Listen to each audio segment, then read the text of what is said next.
Welcome one, welcome all to what is now called the Round Table Talk. Used to be bullshit and bourbon, but gonna go ahead and kick things off a little bit, well, a little bit late, but we're just waiting for Dave. He's getting set up and getting back to his place in the Dominican Republic. So he's a little bit off grid there. But this evening, we're going to talk about those of you that don't know, Dave is my cousin. He's pretty much a brother of mine. We grew up together. I was actually there when he was born. And let me close this out real quick. Um, and yeah, so I mean, pretty much our whole lives we grew up around each other. And so we always had this dream when we were kids that we were gonna um, buy a boat and sail around the world. I mean, there was times where we'd be crashed out on the trampoline out in the backyard, and just kind of just laying there going to sleep and talking about all the places we wanted to go and things we wanted to see, and just living life, live life as an adventure. And Dave did it. He bought a sailboat, 52 foot sailboat.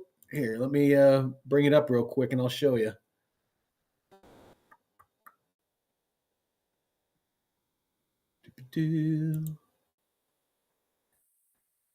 So this is his website. It's called Dojo on the Wave Charters, and that's his sailboat there, named the Bailey Grace. He named it after his daughter, and and I've been down there a couple of times, probably about 3 or 4 times now, just to help him work on it. Take a couple, take charters out. He charters it, things like that. And down in Antigua, down in the Caribbean. And hold on, real quick.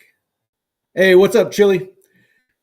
So yeah, I've gone down there. I actually went down there a bunch of times and told Dave about it. I went down there twice, just on vacation, and loved Antigua.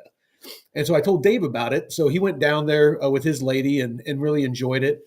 And so just so happens that when he bought the boat, that's where it was. And so he went down there and has pretty much lived down there for the past, I'd say probably like 7, 8 years down in the Caribbean, and charters it out and is the captain and sails it around, and has kind of just done the Captain Ron for a while.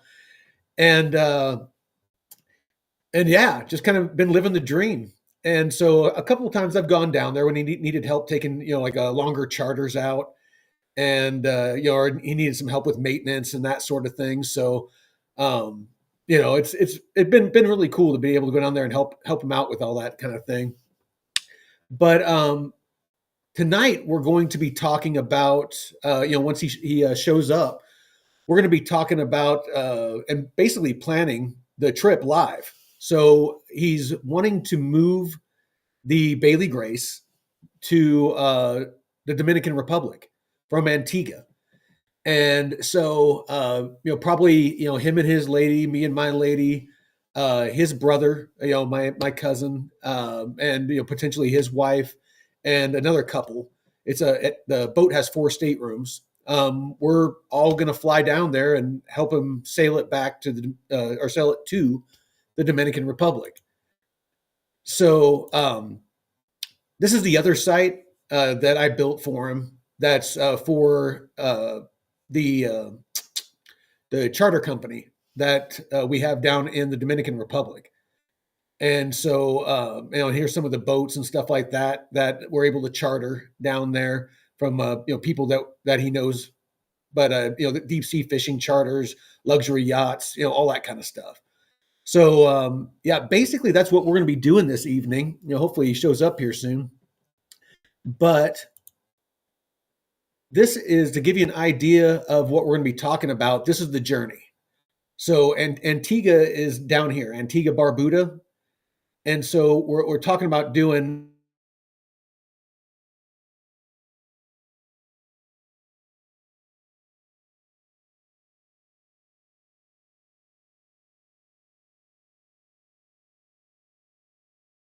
and then across, island hopping as we go. and then across over here to the Puerto Rico, and either skirting the north coast or the south coast, and taking our time the whole way. It shouldn't take a solid 10 days of hard sailing, but taking our time along the way to check places out, and then end up here in the Dominican Republic in Punta Cana. So that's pretty much what we're going to be talking about this evening. And once he gets on, what he'll do is he'll detail the trip, and I'll make adjustments to the course, and we'll kind of like show you some of the some photos of the different areas, and talk about his experiences down there. As he since he's been doing all the charters to the different islands. Let's see what else I got for you while we're waiting on him. I got my mocktail for tonight. It's just straight orange juice. So how you doing tonight, Chili? All right. So actually, you know what? Here, I'll show you the boat. So this here is the Bailey Grace, and since he bought it, um, he's gone through and refit the whole thing. So brought it into dry dock, got the bottom, redone, rescraped, got the whole thing repainted, new sails, all new everything. So he's done a really good job, putting it together. Let me check. Okay, no, he's not here yet. Let me send him a quick message.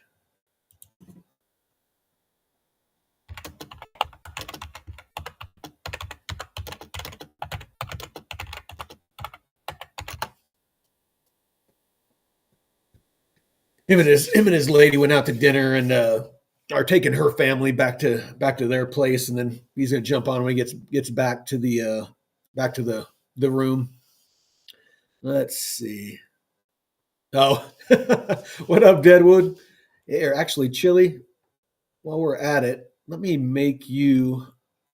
You're in here all the time. Let me make you a moderator as well.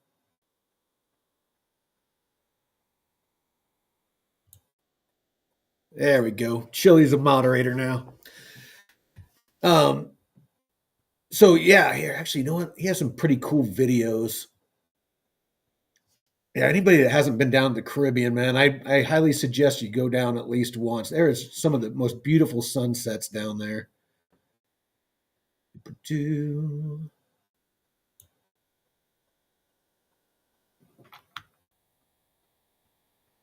it. Let's see. Yeah, Bailey Grace is 52 feet. Forgive forgive the terrible drone footage. I'm actually going to take my I have a DJI Mavic that I'm going to take down there, and for the trip, so during the 10 days I can get some really good footage of the Bailey Grace under sail, so so that I can use it for marketing, marketing materials and stuff like that. Because basically, once he gets the Bailey Grace out to the Dominican Republic, then we'll have a whole fleet of boats down there. So obviously, have the 52 foot Beneteau, and then there's a buddy of his down there, and he has a couple of people that each own different boats. So, like this one here is just sick. Whenever we end up getting to the Dominican Republic, I actually want to go out on this one. I mean, this thing just looks insane. And of course, you got deep sea fishing. But let's see what else we got going on. And the guy actually has a couple of catamarans, and just a lot of really cool boats. Let's see. Hopefully, he didn't get in an accident or something. Oh man, nose is bugging me. So, all right. Let's see what else we got. Doo-ba-doo. Yeah, a couple of these he was always sending to me. Yeah, there's a nice side profile. He really did a good job picking the colors and kind of how to outfit it. I'll tell you, this fucking anchor was a bitch. So the first time I went down there to help him out, I actually had to pull the whole anchor chain out. And if you're not like familiar with it, it's a pain in the ass because it's not like and it's of course heavy as shit, and it's not like it's something you can grab and that you want to drag it up onto the deck. Oh, okay, looks like he's going to be here in 15 minutes. Bear with me. I'll make sure I try to keep it interesting until he gets here. But so anyway, I had to. What I did is I threw a rope around it, and then I had the wire with the button to spool it out over here on the dock. And so what I did is as I lowered it, and then when it hit the bottom, then then I pulled it up onto the dock, and then as I was lowering the chain, then I was hefting the chain, but I had to do it by hand. So I mean, it was a really good workout. I mean, it's a pretty girthy chain, and having to haul it up off the bottom. There's a good length of it that you're lifting at each individual repetition. And if you stop, then it pretty much all spools back in. So I was having to use the anchor to kind of keep it from falling back in. And then of course once it's out, just getting it disconnected, and then you have to soak it in a big tub full of this acid that this big jug of acid that you have to use to eat off all the nastiness and stuff like that, so you can get it back down to new, because otherwise it tears up all the windlass, which is uh, the motorized pulley, just the whole mechanism that pulls the chain and the anchor back in, which seemed like it was always going out. So yeah, that was a whole nother pain in the ass that we had to deal with. This was always pretty cool when the dolphins come alongside and start like riding the wake and stuff. That's always a lot of fun to watch. Let's see. Here's a little video of the inside.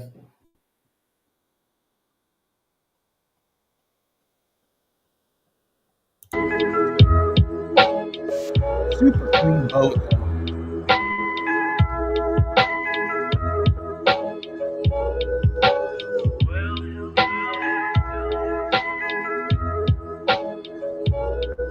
Yeah, this boat took a 10-day trip. Like, you actually bought this trip, it would be probably 50 grand or 80 grand or something. I mean, it'd be insane.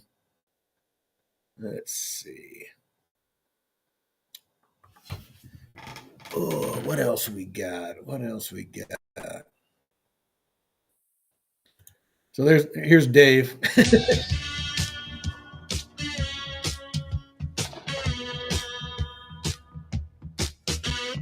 That's him driving the boat there. So me and Dave actually joined the Marine Corps together. It was like 1999. You'd enjoy this, Deadwood. So I'd been in the Army for about 6-7 years, and is is this veteran crypto Tate and is this veteran Andrew Tate tales from the bow? so I'd been in the Army for about 6-7 years, and got out, and went and worked at a ski resort and worked as a lifty for the 1998 ski season. And hey, what's up, Mr. Mark C90? Appreciate all of you. So and was working up at Alta in Utah at a ski resort, and Dave got a hold of me and was wanting to join the military, and but wanted me to go through training with him. And so the only way that I could go back to boot camp was, because I'd already been in the Army, was to go in the Marine Corps with him. And so to go in the Marine Corps, I had to give up all my old rank and go back through boot camp. So, being my brother like he is, I was like, ah, fuck it. I'll go back to boot camp. And so, yeah, I went back to boot camp. And we went through boot camp together. We actually joined to do recon. We were contract recon and got through boot camp. Everything was going great. Got to School of Infantry and SOI at Camp Pendleton, and we were about to go into to SOI, and him and our buddy, who was also contract recon, we all met girls on the beach. We were out surfing and sleeping on the beach, and we all met girls. And so both of them decided they didn't want to do recon anymore because they had met girls. And I was like, "You sons of bitches!" It's like when we were enlisting, the recruiter actually was going to get me and Dave uh, Marine security guard. So working at at the embassies, which is a really hard gig to get. And I was like, Dave, this is what we want. Like you get a stipend, you're wearing suits, they put you out on the economy, you're living in another country. I mean, this is like living the dream. And he had to do recon. And so when he didn't do it, it was like a kick in the nuts. I was like, oh hell no. Because in the Marine Corps, once if you end up not doing what you had enlisted for, because you flunk out of it or opt out of it or whatever, then you go what's called open contract. And so we all went open contract because I wasn't going to go do recon. If I wanted to do that kind of work, I could just go back to the Army. Um, so anyway, we long story short, I ended up working on Doppler radar and satellite imagery equipment for a weather for aviation weather. And he ended up in a recon unit, but as a mechanic. So he had to do all the bullshit that the recon guys had to do, all the ruck marches, put up with all the bullshit, but didn't actually get to do the cool recon stuff. So I thought that was like it was irony, but irony, yeah, maybe. Oh, so you did Paris Island? You were East Coast Marine, huh, Deadwood? Oh, so diesel mechanic. All right. Oh, your dad was force. Yeah. No, dude, force recon. My one of my drill instructors was force and was trying to pave the way for me to do that. When he heard that I was doing recon and where I came from in the Army. But yeah, nothing but respect. And dude, there's nothing wrong with being a mechanic, man. Freaking, I was my first MOS in the Army. I was a generator mechanic. Um, um, yeah, I was a 52 Delta. It was a generator mechanic. So yeah, my first job before I went to first Special Forces was a generator mechanic, and then I actually when I first went there, I was a generator mechanic and went and worked at the scuba locker, and that was kind of how I got into all the cool stuff was working at the scuba locker at First Group at Fort Lewis. Yeah, it's a little bit of a family tradition for me as well. Um, Damn it, Dave, hurry up! I don't want to make turn this into a me talking about my military. I hate talking about my military career. Uh, Dave needs to get here. Yeah, it was kind of a family tradition for me as well. Deadwood. Um, my dad did a couple tours in Vietnam, and my older brother he was in the Army. I was in the Army. Marines. My younger brother, I actually enlisted in the Army. He's a helicopter mechanic, about to retire. Of course, I retired about 10 years ago. And then my grandpa was like merchant Marines, and so yeah, no, I'm telling you, man, military is such an awesome experience. So C90, the only tradition that you have in your family is type 2 diabetes. well, well, at least it skipped you, brother. At least it skipped you. So let's see. He should be getting here pretty soon. I'll share a couple more. This is Dave with his beet red face, partying it up. All right.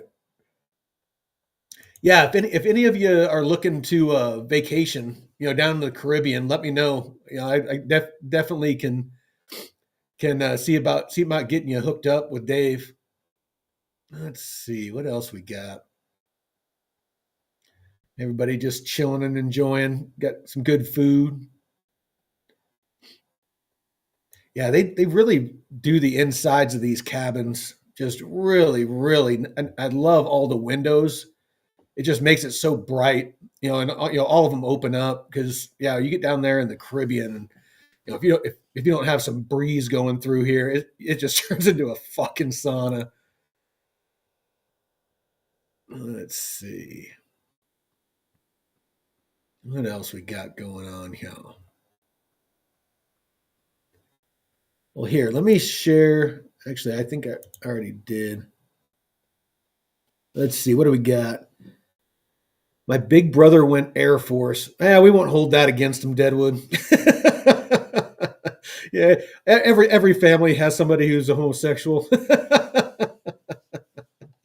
Let's see, C90 doesn't do it justice, but thanks, Mike and Deadwood, for your service. I know, but honestly, thank you. Coffee in a bowl. I'll see what you're talking about. Oh yeah, honestly, C90. I definitely appreciate it as well. Honestly, it was my honor, my pleasure. Um, it's pretty much. I didn't plan on making it a career. I didn't plan on doing 22 years. I actually had a scholarship. I'll kind of let my inner nerd out. I actually had a scholarship for marine biology. Um, and But as young as I was, I knew I wasn't mature enough, and that I was just going to party and blow it, and not finish anyway. So I figured I'd go in the military, get some discipline, and then with the GI Bill and stuff like that, I could make it a lot easier through college, because you get like the living stipend and all kinds of stuff. So yeah, I went in the military, and again, I ended up at First Special Forces, and got to started doing all the cool shit, jumping out of planes and blowing shit up, and all the stuff that you join the military, a dude joins the military to do. Worked at the scuba locker, so I was out on the Puget Sound all the time, running the Zodiacs and all that stuff around, and testing the motors and all the dive equipment and things like that. So it was just I was just living the dream.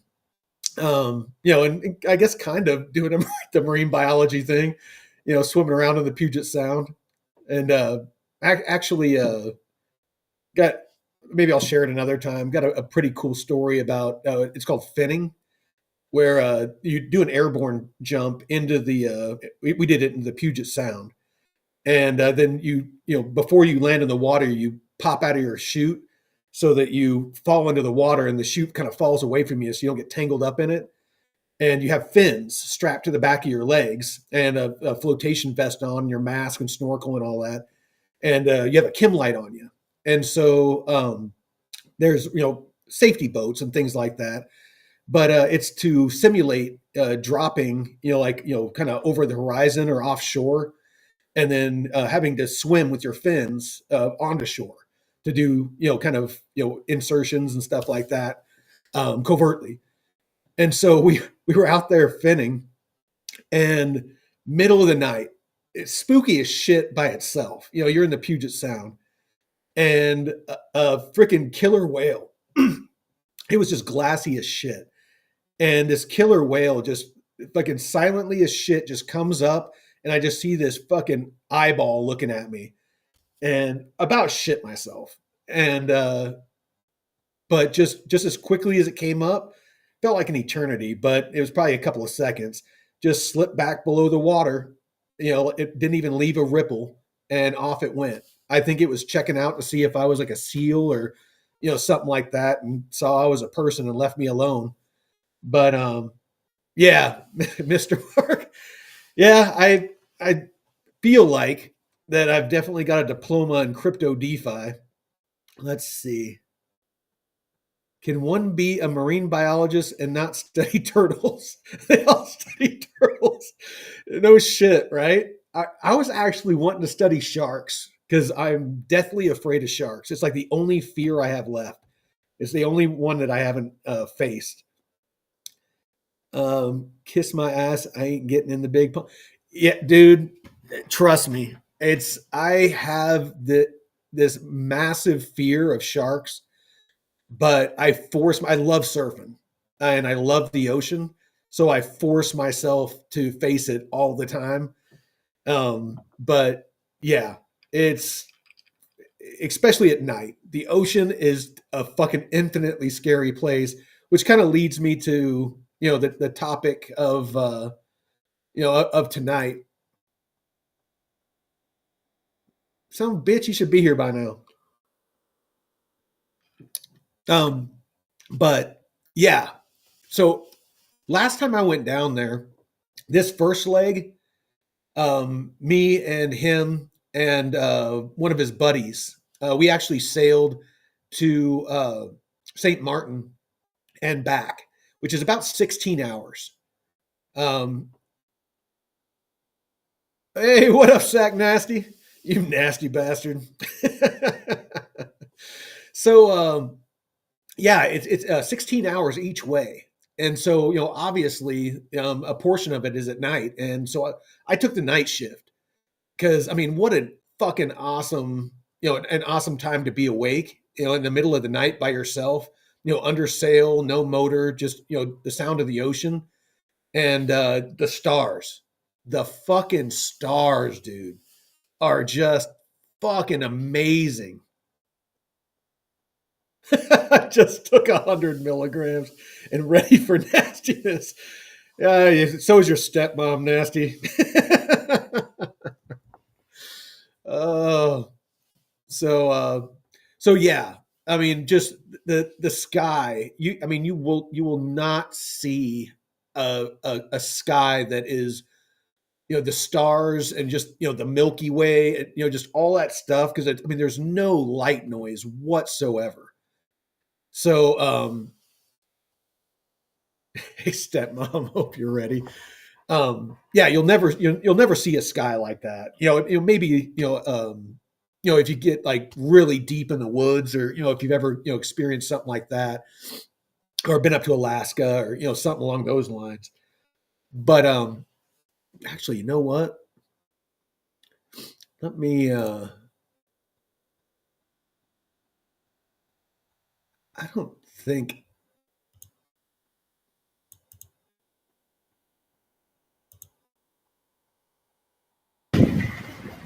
All right. So we got the head sail and the mainsail. So this is Both when we up. had just left Antigua. We're traveling at about 7.5 knots, due north, maybe a little bit west. Winds out of the east, and we are due to arrive in St. Martin. We may or may not stop in St. Bart's. We are going to arrive there in around 16 hours. So the current time is anyone? 11:25. 11:25 in the a.m. So if you don't hear from us in 16 hours, come looking. So that dude in the background that sounds like he's, like straight up Islander, from down in the Caribbean. He is like full on white dude. He was born in, what is the name of that island? Trinidad.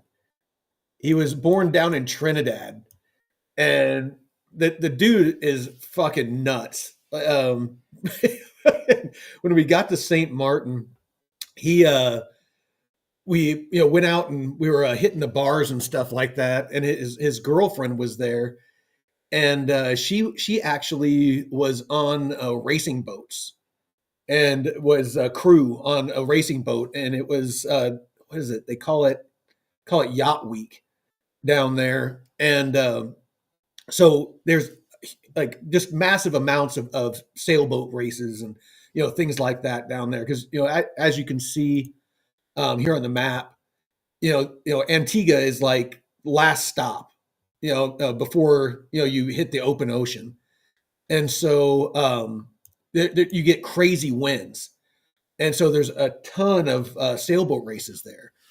And so, she's on one of those, super high end, multi-million dollar, racing yachts.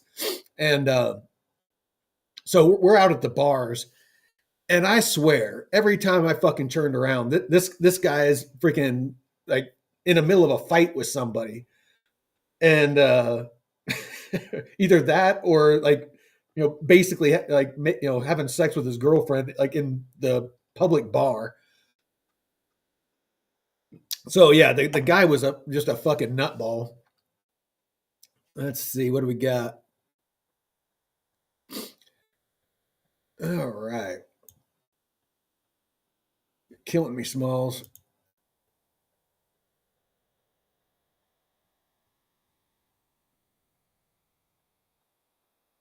He said 15 minutes, 20 minutes ago. Some bitch.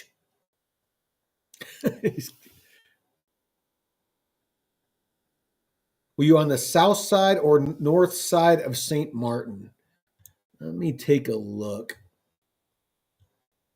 We went in.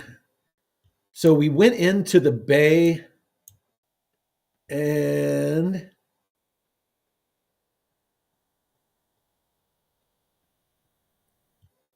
there was. Here it is. So Simpson Bay. So it's the south side. So we went in and we were anchored like right about here. And then we actually ended up going. This here is a drawbridge, but it only opens. I think it was like twice a day, and so you have to be there lined up, ready to go. If you want in or out, you have to line up and be ready to go. And you guys have probably seen the videos. This is that airport, the landing strip, where everybody stands on the beach right here, and when they're taking off, and then like the jets like blow the fuck out of them. Like it throws all the the sand and blows people over. Here, let me see if I can find it real quick.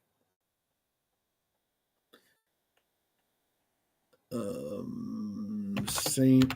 Martin.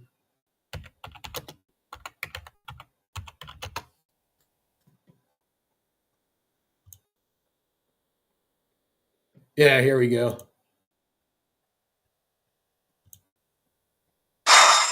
Welcome to St. Martin Princess Juliana International Airport SXM, the worldwide most famous airport for air cargo. Delta Airlines Boeing 7. So whenever they go to take off, everybody lines up, and once you get blasted by the jet, I don't know what these idiots are thinking.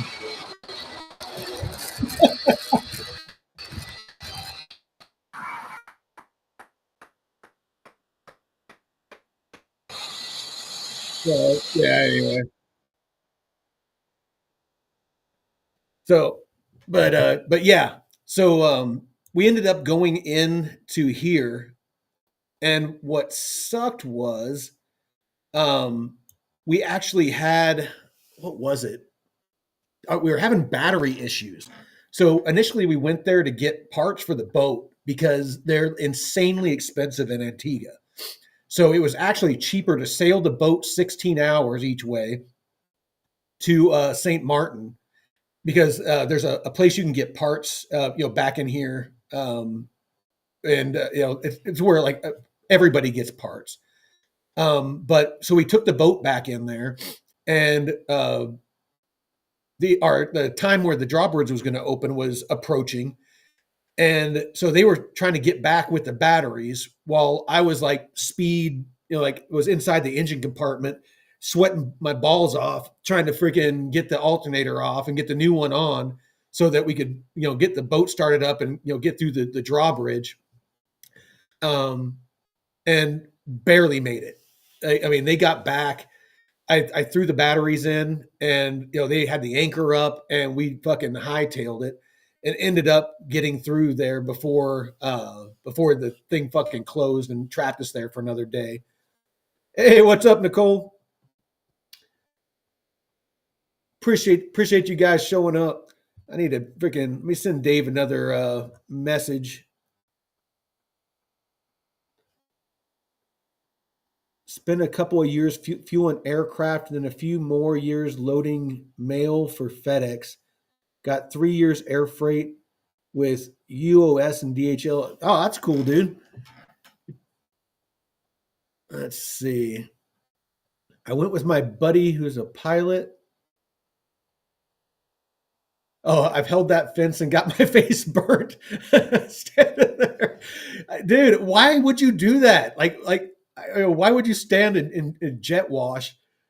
Um, Went with my buddy who's a pilot for JetBlue. So the pilots partied with us the night before. And then when they left the next day, gave us some extra jets, and it sucks. Oh, okay. So you knew who was doing it, and they like gave you a little extra spice. All right. All right.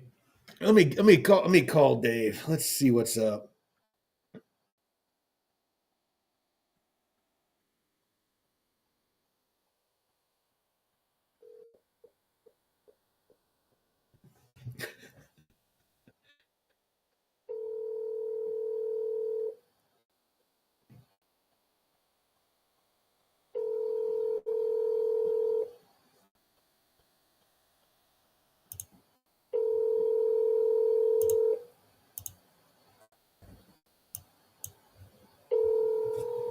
Yo, yo. Hey, what's up? To the cabana. Good timing. All right, cool. All right, yeah. I sent you the link. If you just want to click on that, you can join. I literally just got to the cabana, so I got the computer out. Let me find a place to put it. So I'm gonna join from the computer. Did you put internet on the computer? Is Wi-Fi on the computer? Okay. You're live right now. All right, cool. Hey, yo. What up from the DR? Yeah. So in what on WhatsApp or where? Yeah, the link's in WhatsApp. Okay. All right, we'll talk to you in a second. All right, cool. He's logging on now. Housekeeping. Yeah, no shit, right? No, he's definitely enjoying life. He's living in the Dominican Republic now. He's been in Antigua, and then for a while he actually went out to Amsterdam. So him and his brother and another buddy, actually the two guys that are them and their wives that are going to do the trip that we're about to talk about. They actually have a shipping company. So like the big, container ships, they actually have one right now. And they're looking at buying another one or two. But so he went out to Amsterdam for a while because the shipping vessel was in dry dock and they were refitting it and getting it ready, and that sort of thing. So let's see.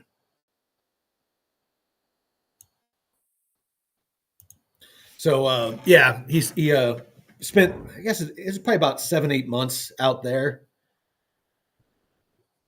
All right. So yeah, he's been globe trotting. So Nicole, Dave's going to be logging on here in a second, but this is pretty much roughly the journey that we're going to take, starting from Antigua up to St. Martin, St. Bart's, out to U.S. Virgin Islands, up to the British Virgin Islands, do a little bit of island hopping over to Puerto Rico, and then either take the south coast or the north coast. I've actually grew up going to Puerto Rico quite a bit. I actually want to go across the southern coast. It's just a lot more chill, like little cool places to stop. Whereas the northern part is more like San Juan and a lot of the more populated areas. So, and then there's some really good surfing off of this west coast that I wouldn't mind hitting. And then, of course, from there, pop up to Punta Cana, which is in the Dominican Republic, which will be our final stop.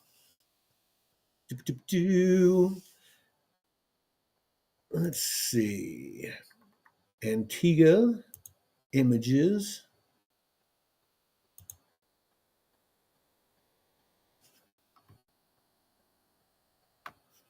So here's Antigua. Let's see.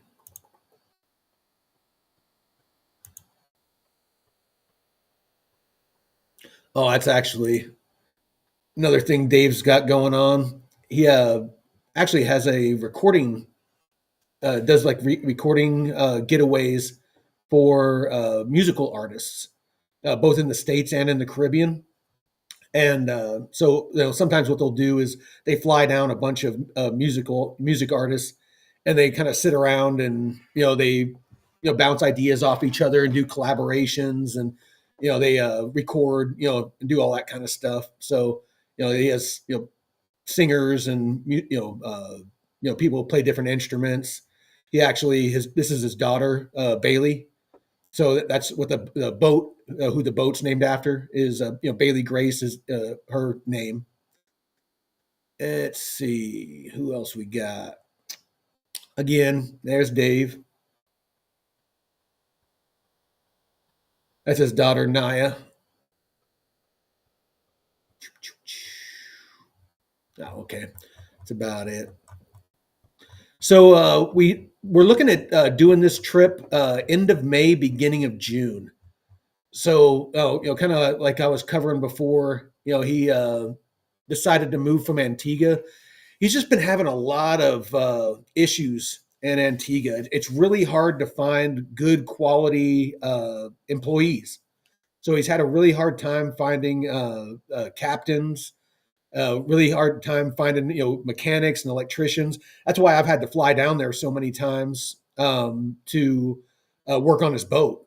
Is either he can't find people, or they want to charge him $5,000-$10,000 to work on it, and they do shoddy work. They don't guarantee their work, because if it breaks again, they know you're going to have to call them back, and they can charge you again. So actually, I have one picture. That's my leg and foot. So that's it, way far down there. You can see Dave. There's that tiny little Dave down there. So basically, what I'm in is I'm in a harness, and you disconnect the mainsail the rope that hoists the sail up. And if you need to work at the top of the mast, and so you and then you need somebody at the bottom, and you have to trust them to put it around the the winch, the electric winch, and then they winch you up the mast. And so the lights at the top of it, the navigation lights that you have to have, you can't sail without them, went out. And the lights that shine down on the deck and light up the mast so you can see when you're sailing at night went out. And so basically, he hoisted me up there, and I'm up there with all my little electrical connectors and my crimping tool and everything, and trying to trying to rewire the fucking thing, with the boat is going back and forth, and the wind's blowing, and yeah, it was quite the interesting experience. So yeah, it was quite the adventure.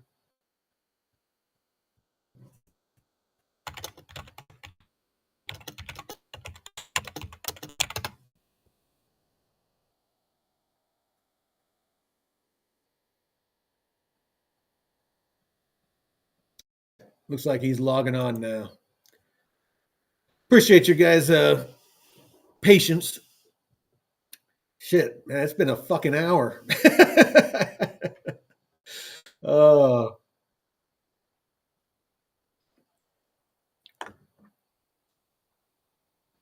That's $5 a screenshot. What are we doing here? Oh, only legs. Yeah, hey, yeah. That's fucking foot porn right there. That's my fucking OnlyFans. Oh, you guys need to freaking Venmo or Cash App me, some OnlyFans money.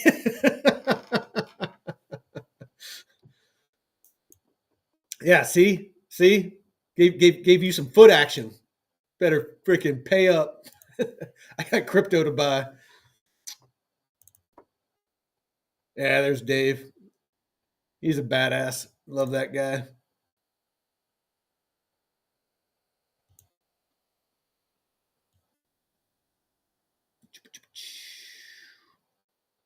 Have any of you guys, or Nicole, have any of you guys been down to Antigua or anywhere in the Caribbean?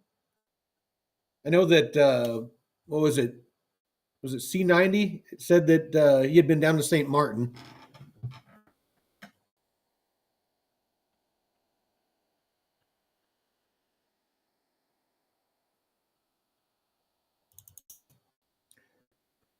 There's there's me at the helm.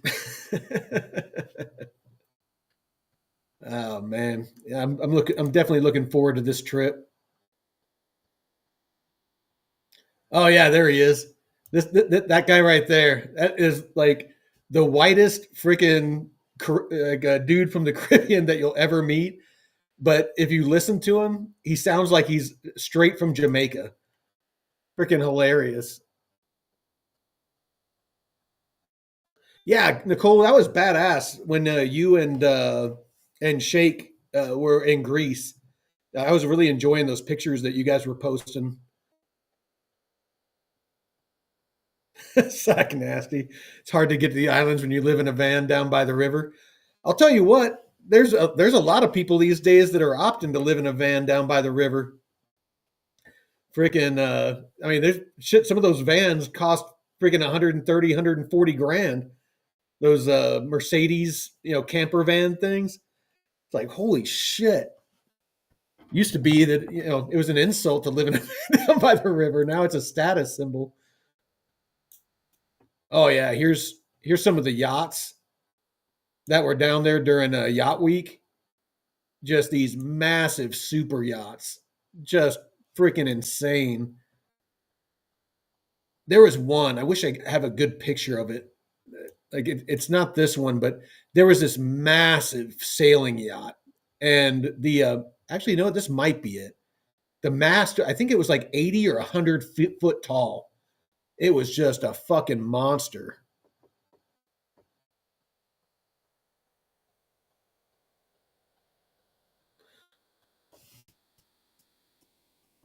How are you feeling, Nicole? I know you've been dealing with some.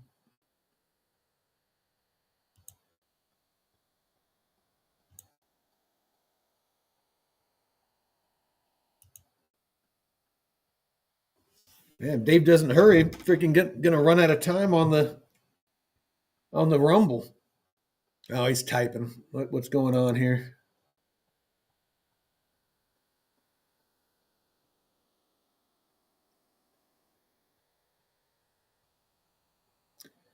Yeah, I don't want to freaking go over it, any more of the material. I freaking want to save it for the conversation.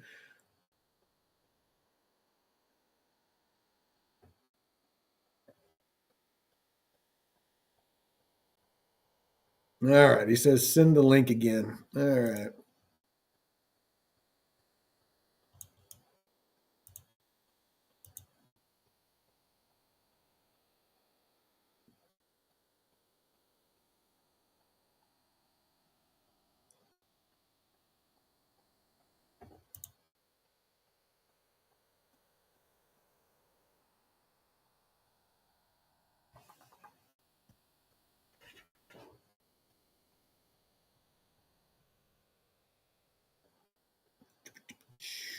All right.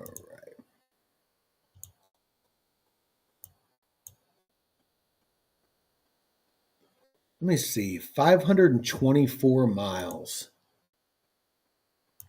Let's ask Grok.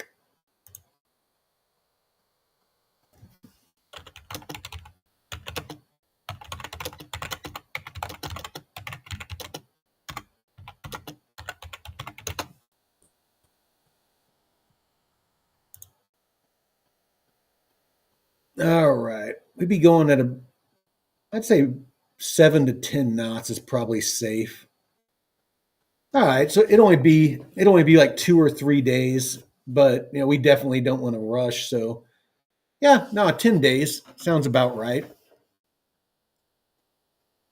We'd be about 3 days under sail, and then have like another 7-ish days to enjoy the stops and things like that. What's that? Veteran and going to sign up at the gym tomorrow. Yeah, no, I mean, eating healthy and working out. I mean, it definitely helps your overall health. So yeah, Nicole. I mean, anything that you can do to, I mean, it's something I'm always doing. When I'm listening to the morning shows, Discover Crypto and all that. Some of the times when I'm not, actively typing and stuff like that, I'm doing my morning workout. So yeah, I'd go nuts if I didn't get my workouts in. I'd lose my fucking mind. Let's see. Do do do do do do. Well, we'll give him another couple minutes. If he doesn't fucking log on, I'll just save this for another time.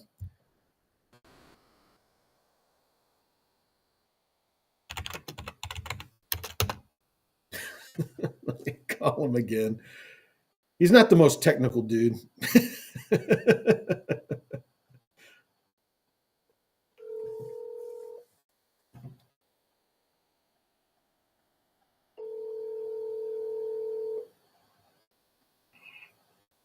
Hola. You having technical difficulties? Yeah, it's just not downloading the Rumble app on my phone or the computer. I've clicked on it on both, and it's just not coming up. We just have super slow, I guess, Wi-Fi here. It's crappy. I mean, is it? That we got. Are you using the same computer or phone that when you joined that other time? Yeah. I have my MacBook and I have my iPhone. It's the same. Yeah, I mean, you shouldn't have to download anything. You already did it before. Yeah. So let me click on the link again. Rumble Studios. It just goes to the. Can you hear me or no? Yeah, I can hear you. Yeah, it just goes. It's just spinning. Can I take a picture? No, don't worry about taking a picture. Yeah, it's just not doing anything. It's just spinning. Same thing on my phone. When I click on my phone, it says that you need to download the app, which I did for my phone. Get the app. It's just really slow. Made notes for the show too. That doesn't come out. C90 says you're stuck on the shitter. Yeah. No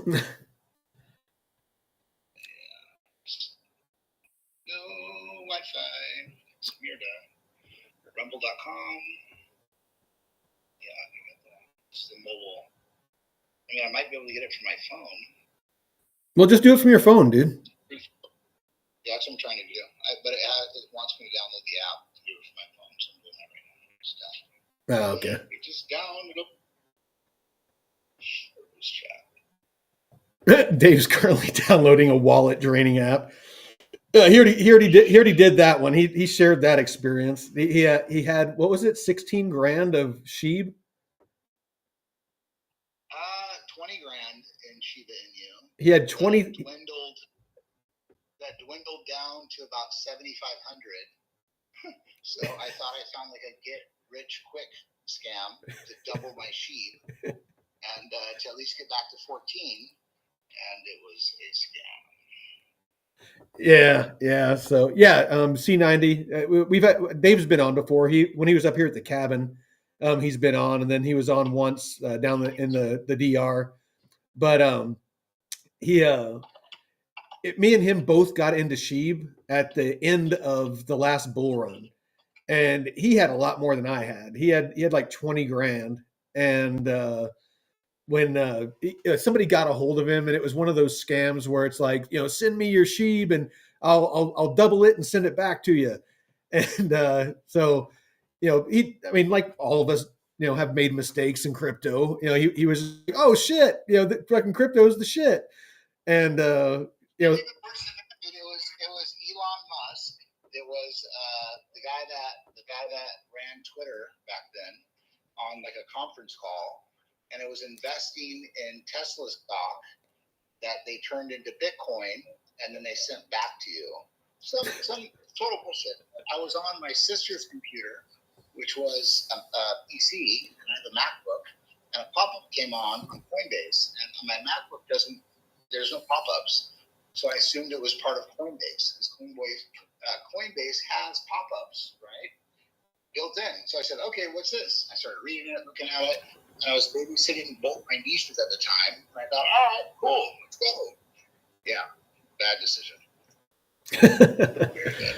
So yeah, no, he called me like right after he did it, and it was like, hey Mike, he's like I found this opportunity. If you send your sheep, they'll double it and send it back. And I was like, please tell me that you didn't do it already. And he's like, yeah, I just finished. And I was like, oh shit. So yeah, that was, I mean, and that's why I'm so like, not anti meme, but there's so many freaking stories like that of people getting rug pulled on meme coins and scams and stuff like that are new to, and they're just like, and after that they're like, fuck crypto. Oh, there he is. All right, cool. All right, you're muted. You got to unmute yourself.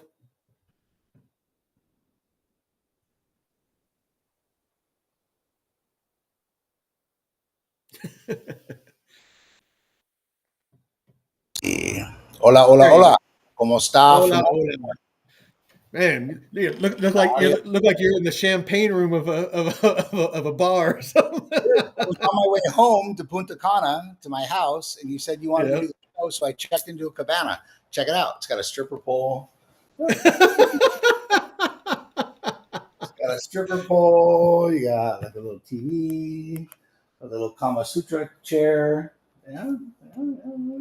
So this is what you get for 2,000 pesos, and you get a mirror above your bed too. There you go, 2,000 pesos in the DR. Dave took his lady to the red light district. Holy shit! Yeah, man. All right. Well, there is in San Pedro, dude. There's no regular hotels. You have cabanas where you drive in with your car and check into a hotel. This is what you get. All right. Well, let's jump in here. So let's start out with the map first. So walk us through what you have in mind, Dave. So here's, obviously Antigua. What are you thinking? What's that? Go ahead. Sorry, you cut out real quick. Oh, I was just saying, walk us through, kind of what you have in mind as far as the journey. Let's start, kind of, I know you want to start at, St. John's and Jolly Harbor and all that. So we have a charter company in Antigua and Barbuda. We book other people's yachts, and then I own a 53-foot Beneteau 523 Clipper, which has 5 bedrooms, 5 bathrooms, solar panels, wind generators, water generator, washing machine, 42-inch TV. It's badass. I mean, the yacht's eco-friendly. I mean, it's set up to go around the world. The reason why I purchased that particular yacht back in 2021 is Sailing Week named that boat in 2006 and 2007 the best world cruiser in the world for buying a boat, for going around the world. So being a Marine and a prepper like Mike, of course, the boat that I had to buy had to be able to go around the world, even though I really don't have any intentions to go around the world. But that's the yacht that I bought. So we've had a charter company there since 2021. Charter season ends after Sailing Week. Sailing Week, I believe, is May 25th through May 31st. And then after that, 30,000 people leave Antigua and Barbuda, and the island kind of goes to sleep.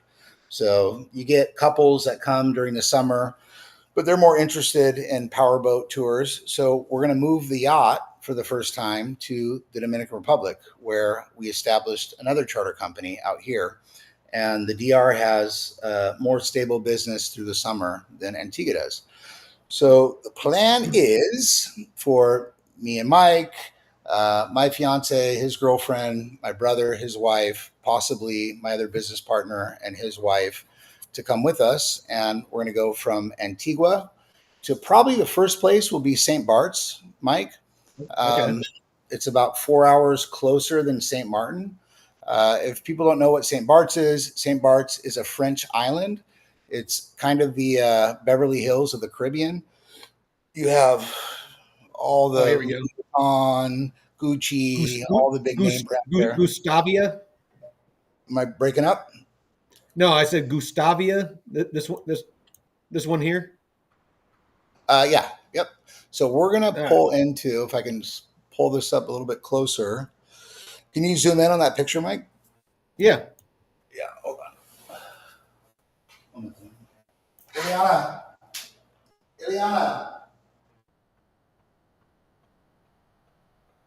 I still think that's hilarious that you got a basically a pay by the hour bungalow. Well, Ileana, I'm linked into her telephone on Wi-Fi, and she just left. So I'm like, where are you going? I don't think she realized that I had to steal her hotspot to get on this call. All right, cool. Let me see. So we're going to come into Point Below. C90 said Josh, hey, not good to see you, Josh. Josh just showed up, and C90 was like, Josh, it really just got started. Dave was practicing on his stripper pole for hot yoga for a little bit. There you go. So St. Jean and St. Bartholomew or Bartholomew or whatever that was called. This is where all the stores and restaurants and the heart of the island is right here at St. James. So that's where we'll go first. So are you talking about the this northern one? Yeah, that's where we're gonna go. Right. So we come around the island. We'll go around the northern point and come into the bay. Really beautiful. Yeah, lots of little islands that aren't shown up on the map either. I remember the first time I went there, we came in there at 2 or 3 in the morning, and there was lots of little tiny islands that weren't on the chart plotter. So for people who are going to sail there, make sure you're awake when you come into that bay, because you might end up hitting land that's not on the charts. There's a lot of little tiny islands when you come in there. So you got to be really aware. So from there, we'll probably stay the night in the bay, go in, get something to eat. I was telling Mike earlier, I remember we went to shore on the dinghy and just grabbed a burger. You know, I mean, we have fresh fish on the boat and whatever. I just wanted a burger. Found a sports bar, and it was $50 US for a beer, a hamburger, and French fries. Just to give you an idea what pricing is on that island. So, did you get a blowjob with that hamburger?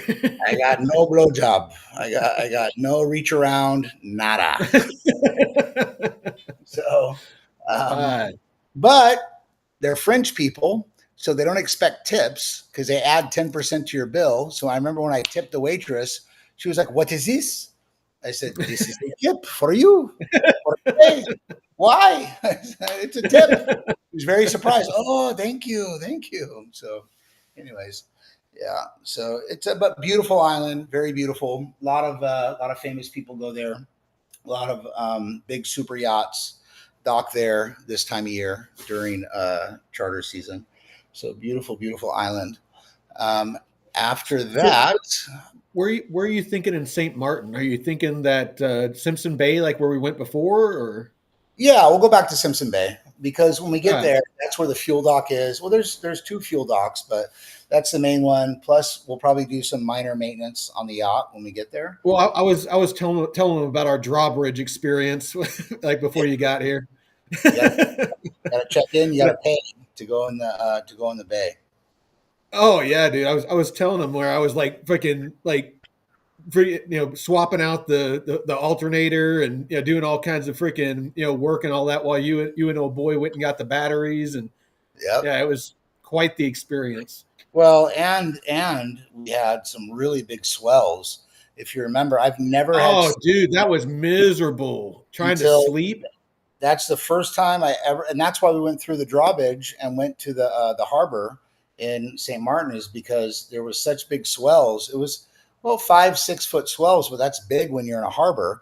And the boat was just swaying back and forth and back and forth. Oh, And dude, I was like, I was laying on the bed. Oh, here, I'll show the.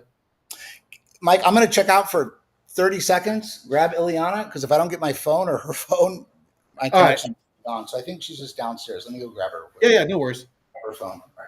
So yeah, like what he's talking about is like we were rolling, and so in the staterooms, I think I showed you that video. Let me see where it was the inside of the. Well, I think that was on his profile, but anyway, you have to sleep when it's rolling like that. Like I had to lay on the bed and put my feet against the wall and lay across, widthwise on the boat because as it was rolling, if you lay sideways, you're just gonna like roll out of bed onto the floor. And so like the only way to stay in bed is to sleep that way. And it was just such a miserable, way to try to sleep. Like I don't know if you've ever, been on a boat and laying down, but yeah, you'll just get fucking seasick as fuck. So all right, let's pull the map All back right, up. I'm back. All right, cool. Can't promise you that it'll be better, but if anything, All right, so you said you were thinking the U.S. Virgin Islands after that, or are you thinking no, British? Tortola would be our next stop. And So- Tortola is the British Virgin Islands, right? Yeah, it's part of it. Correct. I mean, it's its own island. The British VSIs are separate, but Tortola All right. is Is it part. this one over here? This Spanish town and Yeah, Virgin I can't- Gorda? Yeah, I don't see your pictures. Oh yet. shit! Sorry. Here we St. go. Martin and St. Bartholomew or whatever it's called. So yeah, you got basically over here is St. Martin. So you come across, and then you got it looks like St. John and all that over here, and then you got the British Virgin Islands over here. So you got Kingston. Is that where you're thinking of going? Is Kingston? Yeah, I'm just seeing if your pictures are updating. But yeah, we're gonna go to Tortola. So if anybody's a Pirates of the Caribbean fan, in the first movie, that's where everybody went to unwind and party and drink and go in the first movie. So I've never been to Tortola. The boat's been there several times. Also the VSIs, but I didn't go on those charters. So I'm pretty excited about seeing Tortola. For me, it's because of Pirates of the Caribbean, right? Tortola was like the part. Why is the rum always gone? So that's where they went and recruited their new crew, was in Tortola, where they got the midget and the parrot and all the people for that lasted through all the series of movies was in Tortola. Gotcha. Yeah. So right. yeah, we'll probably stay one night in Tortola, check it out, and then from there, either the British VSIs or the US VSIs. I mean, either or. Oh, check this out, dude. This would be a cool place to go swimming. Nice. See this chick snorkeling right here? Virgin Islands. You got all these all these rocks in it. Like, I'll actually go to the site. It just looks like a badass place to go snorkeling.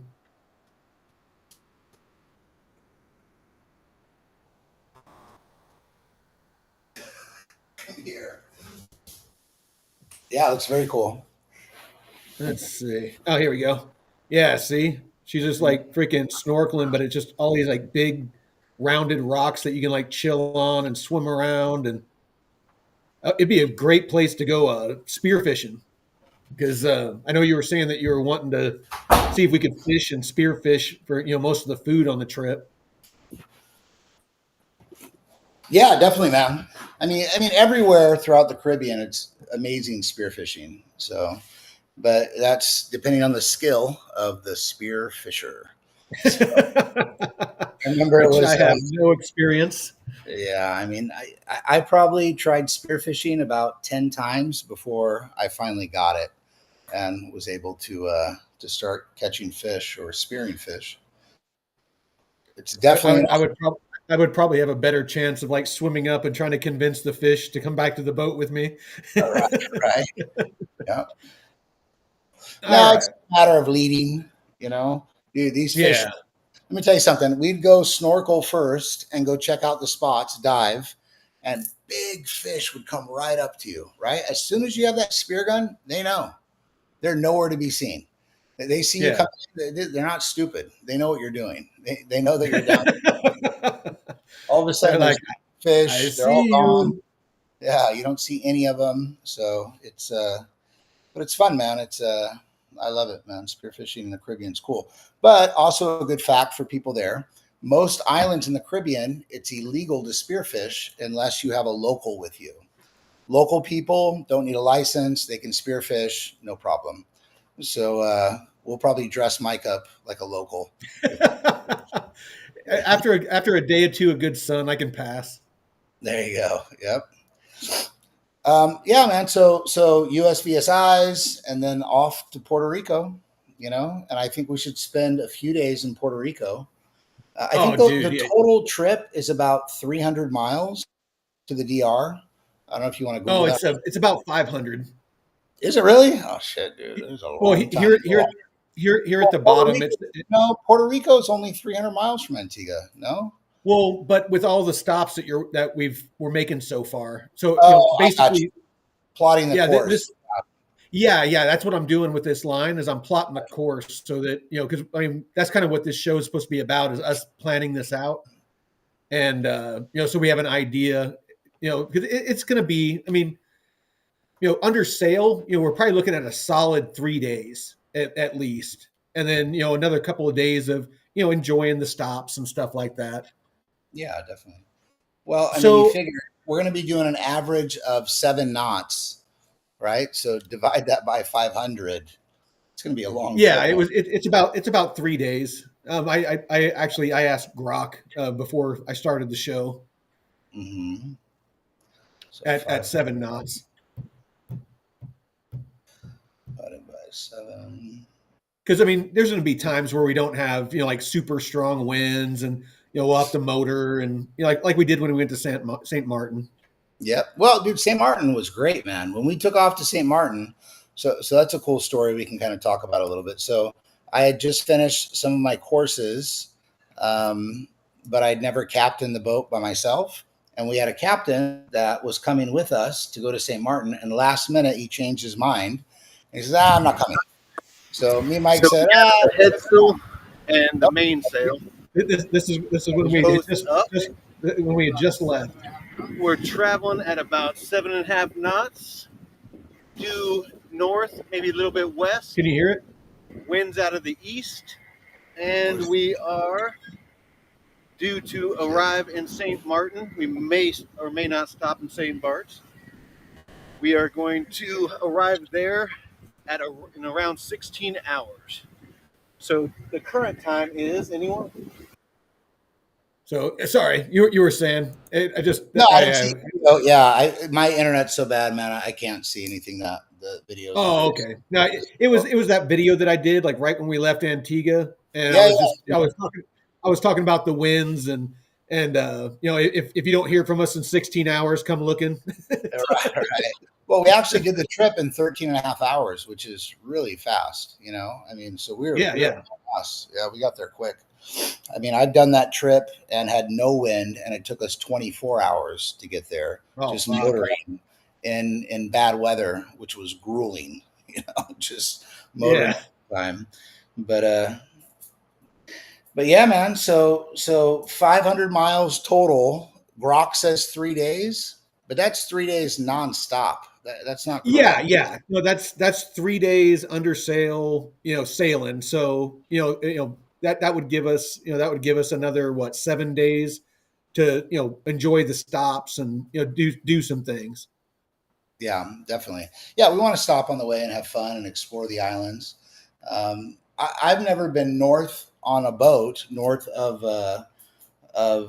St. Martin, so the VSIs, Tortola, Puerto Rico are all going to be new for me. I mean, I flew into the DR, so that So, doesn't count as are as you safe. wanting to go across the northern part of Puerto Rico, or take the southern? Because the southern is going to be like smaller, more chill, smaller towns, more chill.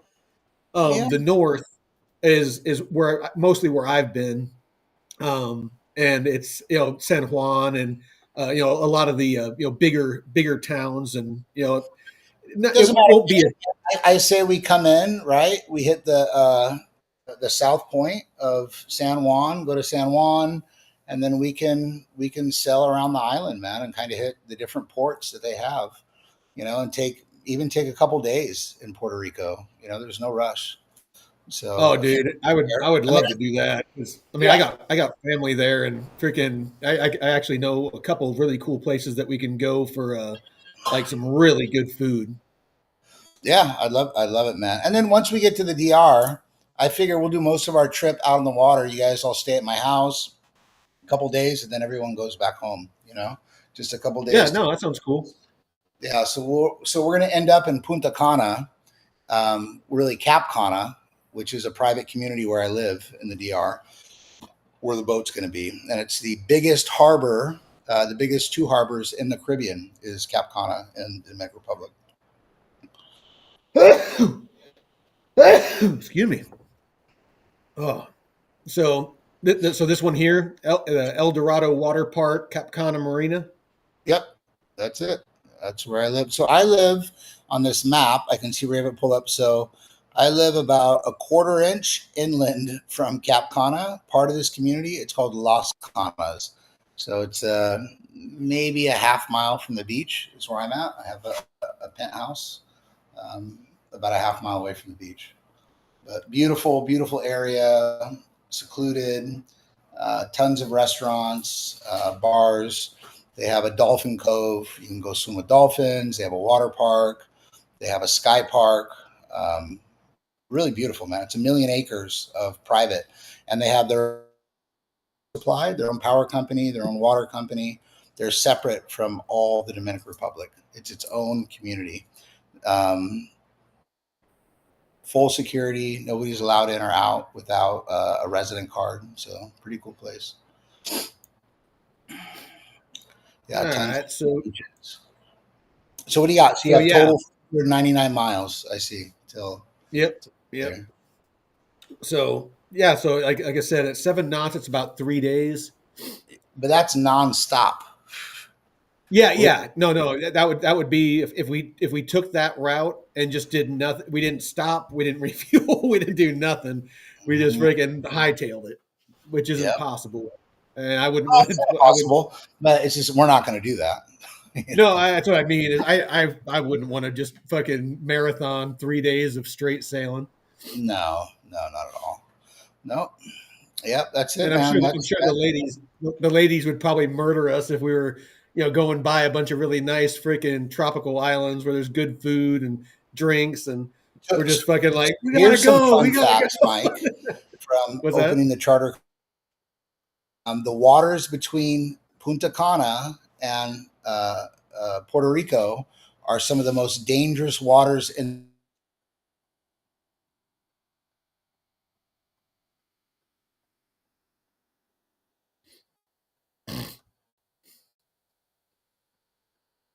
Looks like we lost Dave,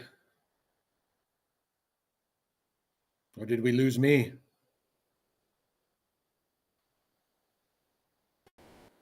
Oh, lost Dave. Well, we'll give him a second if he doesn't show back. Oh, there he is. Hola, hola. ¿Cómo está? Last thing we heard is you were saying that the waters between the DR and Puerto Rico are some of the most dangerous. Yeah, so you're actually not even allowed to do overnights as charters. They don't let you sell overnight charters in the area because so much piracy that goes on there. So we'll pack some flare guns and machetes because those are legal. You know, those are legal weapons you can have on the boat. I'll tell you what, man. If some pirates try some shit, fucking, I'll go fucking old school on them.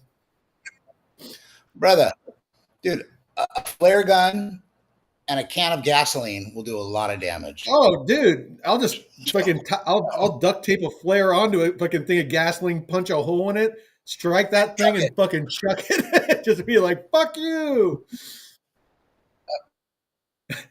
I'll be like that video. Yeah. It's like, what's your name?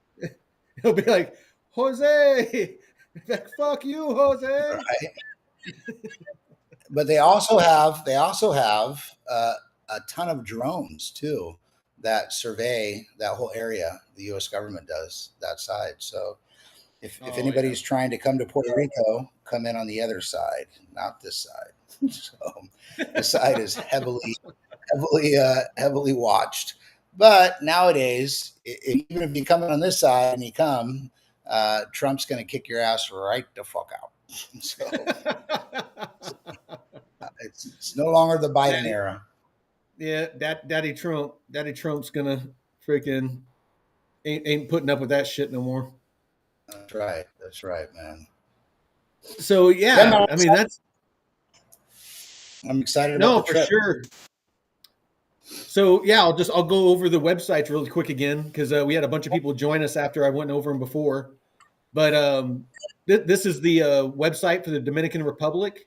If any of you ever want to go down to the Dominican Republic, want to go out deep sea fishing or go out on a luxury motor yacht or on Bailey Grace or something like that, hit me up. I'm sure we can work something out. Get you a good deal. So we also have 20 different yachts there. Everything from power cats able to hold parties of 60 people to 8 different luxury power boats up to 70 foot. Azimuth is the biggest boat that we have in the fleet. And then we have fishing boats. Also, the DR on that side is world famous for marlin fishing. So I think it's in May or June. I'll have to look it up. I mean, this is a new company for us, but it's there's at that time it's nothing but fishing. I mean, I guess it's huge with marlin fishing. So the Azimuth that he was talking about is a 70-footer. And it can hold 20 guests. It has 4 cabins, 70 foot long. Let's see what else we got. Then we got a 55-foot Azimuth, which holds 15 guests, has 4 cabins. And then we got a Sunseeker, got the Valere, and a couple other ones. I haven't added them all yet. I need to get on that once we get some better pictures. And then fishing, let me see if I can bring that up real quick. And of course, like I said, I got the deep sea fishing.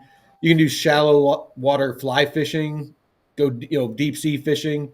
There's some smaller boats that are kind of more inland that you can use to float around in the shallows and get some of the fish that if you're not as adventurous, if you don't want to go out on the open ocean, that kind of thing. Well, we have shared charters too, Mike.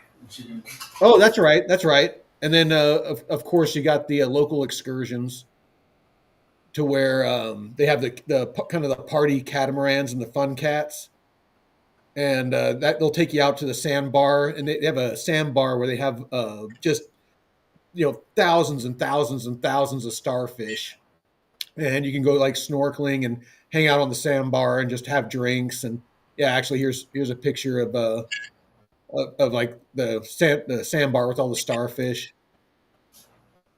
Pretty cool. Well, I'll finish the show with a little dance for you guys if you want. All right, hold on. Let me stop sharing. So, all right, there you go. No dancing. That was that was it. That was it. That's all you get. Yeah. All right, all right. Just a little teaser. You got to go down to the Dominican Republic and see the full show. All right, brother. We're gonna peace out, Mike, because internet's really bad, man. It's cutting out super No, bad. that's cool, man. Yeah, we'll have to do another one, but you can go ahead and take off if you need to. I was just gonna let them know that we're gonna be live streaming it, while we're sailing, Yeah, and on and of course I'll be Instagram, doing. Facebook. Yep. Yeah, I'm And gonna buy a Starlink Mini and take it with me so that we can live stream while we're doing the whole trip, and I'll can be I doing just the show. can I just take What's that? my new Starlink with me? It's not that big. I mean, it's maybe two and a half You feet. should be able to. You just got to pay. I think it's like an extra $20 a month or something like that to go mobile. We can look into it.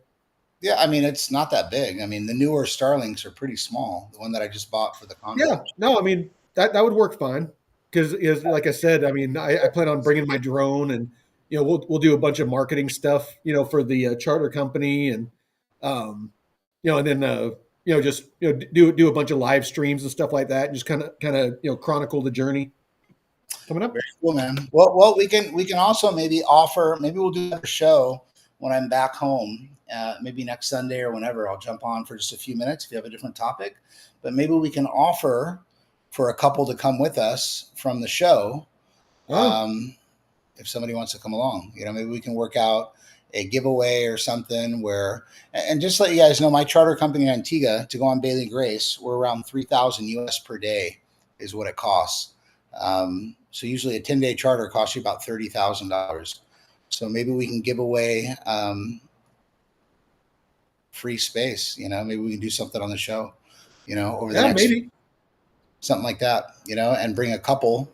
Maybe do some giveaway or I don't know how you want to set that up, but maybe we can invite somebody from. Yeah, no, we can definitely chat about it. Let's see if Spence and his wife and Alan and his wife or Alex want to go and if there's space maybe we can offer that up to somebody. They of course they need to pay their own airfare and their own food and stuff like that, but they could help out. They'd have to help out sailing and run take a shift and stuff like that. Stay Yeah, help keep absolutely. keep one of us awake. Yeah, but yeah, I think that'd be cool, man. I mean, we have lots of time until we're going to do this, so maybe we can give a giveaway. But dude, we'll cover food, we'll cover everything.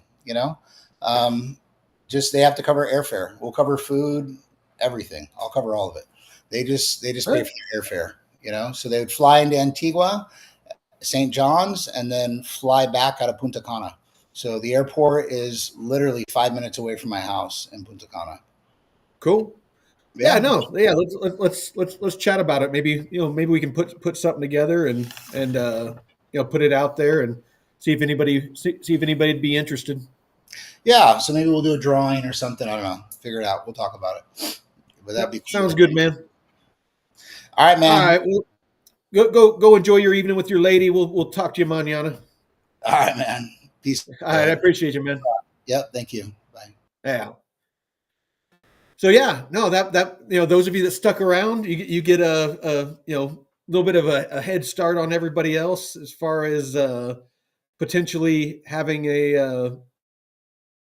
So it sounds like Dave's willing to give a free 10-day barefoot personal cruise of the Caribbean, and it's honestly kind of a once in a lifetime experience if we're able to make pull this together and make it happen. I mean, we have the boat and we're definitely moving it. We're definitely going, but if we can make it make sense as far as opening up one of the staterooms to another couple or somebody else individual that wants to come down and help us sail it. It's definitely not going to be just a feet up, and there'll be a lot of chill time, but somebody always has to be awake. If you're under sail and you're at sea, it's somebody has to be up, somebody has to be watching the helm, somebody has to be watching the radar and stuff and looking for sometimes containers fall off container ships and they're floating out in the middle of the ocean. So you got to be awake and be aware so that you don't ram into them and stuff. So sandbars and, coral reefs and rocks and, whatever. So, pirates, there's still fucking pirates down there, especially when you start getting towards the Dominican Republic and, things like that. Because Haiti is on the other side of the island. And so, yeah, you got to worry about that. But, yeah, anyway, I'll keep you guys in the loop. And we'll kind of figure out maybe, some sort of, fair way to do this, as far as giving away the free room and the free vacation. But it sounds like, other than airfare, Dave's saying that he'll pay for the food, he'll pay for everything, the drinks, and we'll go from there. So with that, I'll go ahead and end this thing. I think I've been talking my ass off for about almost 2 hours, but I appreciate all of you. Nicole, Deadwood, C90, Josh. Who else we got in here? I know we had a couple other people. Sack Nasty, appreciate you. Say hi to your stepmom for me. Who else? Man, we had a bunch of people here today. I appreciate all of you, man. I definitely appreciate all of you for showing up. All right. Well, we'll just call that good. I appreciate you. Have a good night, all. Veteran Crypto out.